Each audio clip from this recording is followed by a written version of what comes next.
Welcome to the Stephen Mansfield audio podcast.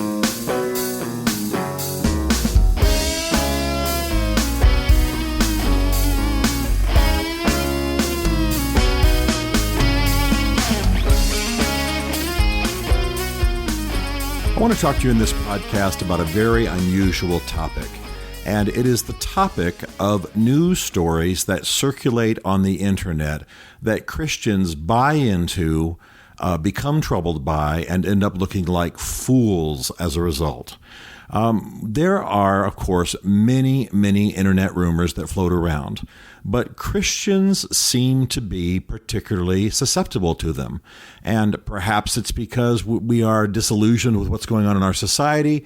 Perhaps it's because we like sermons and teachings that sort of list, things that are going to hell in our current world, and somehow this is proof of maybe the soon coming of Jesus, or the purity of the church, or how we should be apart from the world. Who knows what case is being made, but there seems to be a need for us to believe these rather unusual things that circulate on the internet.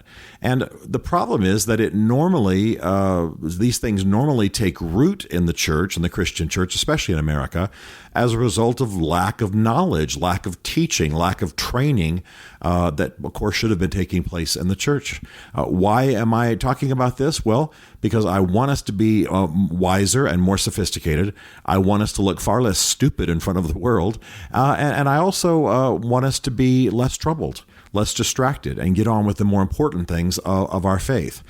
There is now a story circulating on the internet about how the Pope has rewritten the Ten Commandments. And I suddenly was involved in this without me intending to, and have been sort of lambasted by some people because I have written a book about the Pope, not this Pope, but Benedict. And I said kind things about him. I've got Catholic friends. I work on pro-life issues with Catholic friends, even though I'm a Protestant. Obviously, I have my disagreements with the Catholic Church, but I do believe there are good, great Christian believers in the Catholic Church, and I am very grateful. In fact, I was actually kept alive as a newborn by the Roman Catholic Stand for Life. So I celebrate all of that about the Roman Catholic Church while still being a Protestant and not able to endorse all Catholic doctrines. So as a result of that stand, that sort of balanced, moderate stand, and a result of the book that I wrote about the Pope, when the current Pope supposedly said something that indicated that he was revising the Ten Commandments, somehow I ended up being lambasted in articles as a guy who had encouraged the Pope in this direction. Well, the fact is that the Pope is not revising the Ten Commandments. He was supposed to have said something about this in a July 6th sermon in Ecuador. You can look at the entire text online. He did not mention the Ten Commandments. This Pope plays around a lot. He may have given, 10 prescriptions for happy living. Who knows, when he was talking to a group of youth or something. But the things that are on the internet about it are absolutely absurd. For example, he said something about selfies being sin, supposedly. Well, of course, he didn't say that.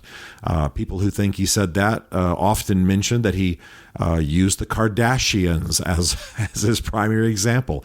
I mean, this is silliness. The Pope said nothing about selfies being sin, and he may not even know who the Kardashians are. He hasn't watched TV since 1990. So this whole thing is silly. I can certainly let go of any accusations against me, and that's not why I'm doing this podcast. But people are very stirred up by believing that the Pope has revised the Ten Commandments. How silly. This Pope is a theological conservative. He embraces the Ten Commandments. What it does, though, is it exposes our ignorance about some things. There are two lists of what we would call the Ten Commandments or the commandments in the Scriptures. The Scriptures themselves do not call them the Ten Commandments. And depending on which list you're looking at in the Old Testament and how you translate the words, There can be 10, there can be 12 commandments. It's a little bit murky there. But God never came down and said, here are the 10 commandments. He came down and said, here's my law. And we called it the 10 commandments. So again, how you translate the actual Hebrew words and which list of the two you're looking at in the Old Testament determines what you're going to come up with. And even great Protestants like Martin Luther, didn't write the commandments down, didn't include them in his Bible the way we often think of them today. Fine, Christians can see these things slightly differently, but many people are stirred up about this issue of the Pope rewriting the Ten Commandments, and it's complete falsehood. And it reminds me of something that I've kind of been lambasted for before. And believe me, I'm not being defensive. I'm trying to help us come to another level of understanding about some things. I tend to use the New International Version when I speak. I use a variety of Bibles for my own personal devotions, and I read Greek well enough to read the New Testament in the original language. And I'm not as good in Hebrew, but I tend to use some aids in reading the Hebrew, or in at least doing comparisons with the original Hebrew manuscripts. And the point that I'm making is, because I use the NIV was printed and translated in such a way that sometimes the numbers of the verses don't work out quite right. And the longer language, the longer translation of the King James Version and the other versions, the Bishop's Bible and so on, that accommodated the numbering system of the verses, it doesn't quite fit. So you actually will have chapters in the NIV where there's sort of an extra number at the end of the chapter, an extra verse number. And they didn't need it, so to speak, because the translation was tighter. The previous sentence captured everything that two sentences had said in King James and perhaps the Bishop's Bible. And as a result, it looks like they just cut something from the Bible. I cannot tell you how many times I've been speaking somewhere and someone's come up and said, why do you use a Bible that, cut out whole portions of God's Word? Well, of course it didn't. And the fact that we think that these things aren't translated and it's the English only that we're dealing with just, again, shows our ignorance. Now, my point's not to pick on ignorance amongst Christians. That could go on forever. We have lots of ignorance. The bigger issue is why are we so susceptible to these rumors? Why are we so sensitive to bad news? Why do we seem to need scandal and need uproar and need outrage and therefore buy into these internet rumors that float around? I think it has a lot to do with the fact that many Christians believe that the world must get worse and worse before Jesus comes back. So I know Christians who actually were excited about the recent Supreme Court ruling legalizing gay marriage because they said that's just going to hasten the Lord's coming.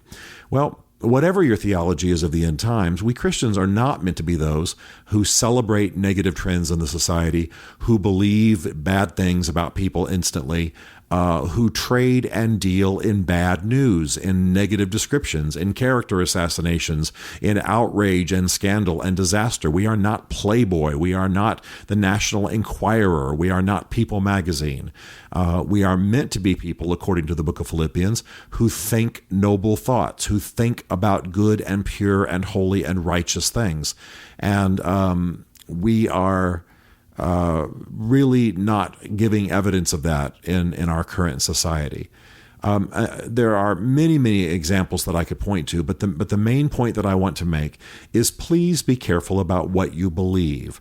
The funny thing about this situation with the Pope is that if the Pope had gotten up at a major international speech and made a statement saying he was revising the Ten Commandments, it would not have been the small and rather pitifully written blogs that announced this that would have alone captured it. It would have been headline news. It would have been on every major website. It would have been radical.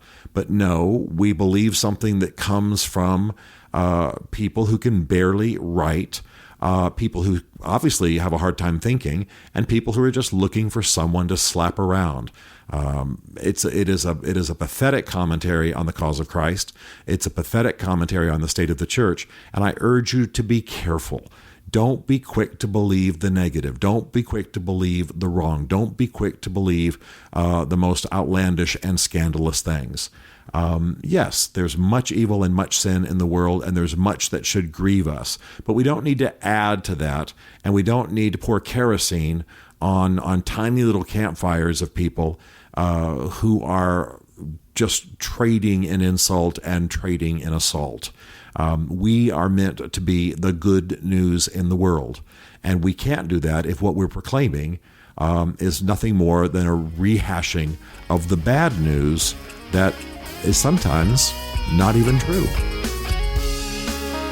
Stephen Mansfield is a New York Times best-selling author, a popular speaker, and a frequent faith and culture commentator on CNN, Fox, and the Huffington Post.